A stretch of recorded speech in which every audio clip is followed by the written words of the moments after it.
warahmatullahi wabarakatuh. Perkenalkan, nama saya Ana Ratnasari, NPM 1903021006 dari Prodi Perbankan Syariah KSD. Baiklah, di sini saya akan menyambungkan materi bab 2 mengenai faktor-faktor penyebab korupsi. Terjadinya korupsi karena penyalahgunaan kewenangan. Ada dua faktor dorongan terjadinya korupsi. Yang pertama yaitu dari faktor internal. Dorongan ini berasal dari lemahnya keimanan, pola hidup yang konsumtif, kurangnya rasa jujur, dan kurangnya rasa malu. Yang kedua dari faktor eksternal, yaitu dorongan berasal dari lingkungan seperti lemahnya pengawasan dalam organisasi ataupun lingkungan kerja. Dorongan internal terjadi korupsi, yaitu yang pertama adanya sikap tamak atau sikap yang tidak pernah puas, yang kedua gaya hidup yang konsumtif, yang ketiga lemahnya moral. Aspek dalam faktor eksternal penyebab korupsi adalah yang pertama aspek sosial. Aspek ini seringkali tidak disadari oleh masyarakat sebagai penyebab munculnya korupsi, yaitu kebiasaan atau perilaku dan anggapan.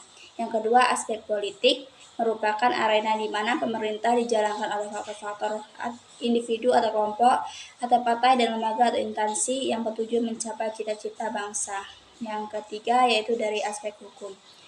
Penyebabnya terjadinya korupsi dari aspek ini dapat dilihat dari sadarnya hukum yang belum tentu taat hukum dan taat hukum belum tentu sadar akan hukum.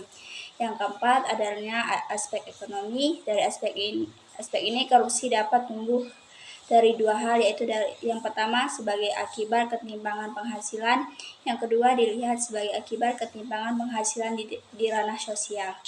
Yang kelima yaitu dari aspek organisasi. Setiap individu dalam kehidupan sosial akan selalu menjadi bagian dari struktur sebuah organisasi, baik dalam skala kecil maupun luas.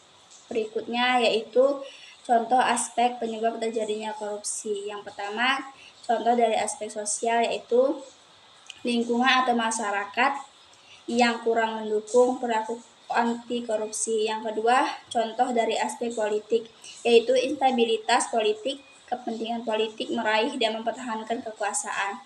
Yang ketiga yaitu contoh dari aspek hukum, yaitu buruknya wujud perundang-undangan dan lemahnya penegak hukum.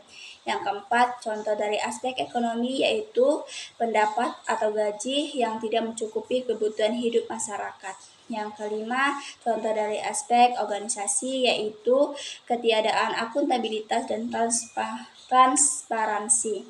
Berikutnya yaitu pertanyaan yang pertama adalah apa penyebab maraknya korupsi di Indonesia? Sebagaimana hasil analisis yang telah dilakukan Kemendagri, penyebab pertama yakni masih adanya sistem yang membuka celah terjadinya tindakan korupsi, termasuk di dalamnya sistem administrasi pemerintah yang tidak transparan, politik berbiaya tinggi, dan rekrutmen aparatur sipil negara atau ASN dengan imbalan. Yang kedua, kenapa di Indonesia masih banyak korupsi? Karena di Indonesia yang pertama sulit dalam hal mencari sebuah pekerjaan sehingga dengan korupsi mereka meyakini akan memperoleh kebahagiaan dan ketenangan dalam hidup dalam hal ekonomi.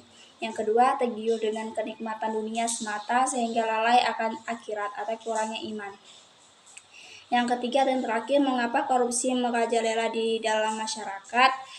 Yaitu korupsi terjadi karena kurangnya tanggung jawab terhadap amanah dalam pekerjaan. Selain itu juga disebabkan oleh lemahnya hukum yang ditetapkan, menjadikan para koruptor merasa aman dan tidak merasakan jera.